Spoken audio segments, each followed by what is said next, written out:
दोस्तों नमस्कार। दोस्तों जब से मोदी सरकार सत्ता में आई है तब से लगातार सरकारी कंपनियों को बेचा जा रहा है। अब नंबर आया है एयर इंडिया का। जब से एयर इंडिया की बिकवाली हुई है तब से भगतों द्वारा नेहरू जी के खिलाफ झूठ फैलाया जा रहा है। दोस्तों आज हम उस झूठ से पर्दाफाश करेंगे। आज हम ऐसे 6 झूठों को बेनकाब करेंगे जो मोदी सरकार की आईटी सेल द्वारा फैलाया जा रहा है। पहला झूठ, नेहरू जी ने टाटा से एयर इंडिया को छीन लिया था। इसका सच ये है कि 1950 से लेकर 1990 तक प्राइवेट कंपनियों के पास पैसा नहीं होता था। राष्ट्रीयकरण एक सरकारी नीति थी। विश्व में अलग अलग देश ट्रांसपोर्ट का राष्ट्रीयकरण कर रहे थे। इसी नीति के तहत एयर इंडिया का राष्ट्रीयकरण किया गया और LIC का भी किया गया। दूसरा झूठ, एयर इंडिया का सरकारीकरण गलत था। इसका सच यह है कि यह एक अनोखा प्रयोग था। एयर इंडिया से प्रेरित होकर कैथे पैसिफिक और थाई एयरवेज जैसी विदेशी सरकारी एयरलाइंस बनी। एयर इंडिया एशिया की पहली सरकारी एयरलाइंस थी जिसने 1960 में बोइंग 707 खरीदा था। नेहरू जी ने इसका नाम गौरी शंकर रखा। तीसरा झूठ, टाटा को नेहरू जी ने एयर इंडिया से निकाला था। इसका सच यह है कि 1953 से लेकर 1977 तक राष्ट्रीयकरण होने के बावजूद भी JRD टाटा को एयर इंडिया का चेयरमैन बनाए रखा गया। टाटा को मोरारजी देसाई ने 1978 में निकाल दिया था। मोरारजी देसाई ने पाकिस्तान को खुश करने के लिए टाटा को एटॉमिक एनर्जी कमीशन से भी निकाल दिया था। मोरारजी की सरकार में अटल बिहारी वाजपेयी भी मंत्री थे। चौथा झूठ, नेहरू जी ने एयर इंडिया का विकास नहीं किया।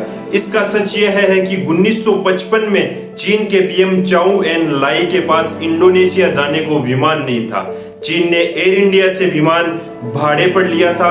यह पहली गुटनिरपेक्ष बैठक के समय की बात है। पांचवा झूठ, एयर इंडिया का घाटा नेहरू जी के वक्त शुरू हुआ था। जिसका सच यह है कि नेहरू जी के समय एयर इंडिया को सोने की खान माना जाता था। सन 2000 तक एयर इंडिया मुनाफा देती थी और जब से अटल बिहारी वाजपेयी की सत्ता आई, बीजेपी की सत्ता आई, उसके बाद से एयर इंडिया घाटे में चली गई। छठा झूठ, गांधी परिवार ने टाटा का अपमान किया। जिसका सच यह है कि जब 1980 में इंदिरा गांधी जी फिर से प्रधानमंत्री बनी तब उन्होंने फिर से JRD टाटा को एयर इंडिया में लेकर आए। 1986 में राजीव गांधी जी रतन टाटा को एयर इंडिया में लेकर आए थे। अब बात करते हैं एयर इंडिया के फाइनेंस पर।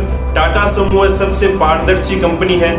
इसने अपने दिए गए चंदे का हिसाब अपनी वेबसाइट पर एकदम साफ और स्वच्छ शब्दों के अंदर दे रखा है।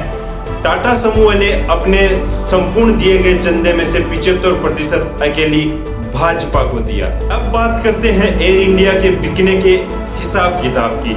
लॉजिक क्या था? मोदी सरकार के हिसाब से एयर इंडिया एक कचरा कंपनी है जिस पर 61,400 करोड़ रुपए का कर्जा है। मोदी सरकार ने यह माना था कि हम इस एयर इंडिया को बेचकर यह कर्जा चुका देंगे। लेकिन हुआ क्या, आइए जानते हैं।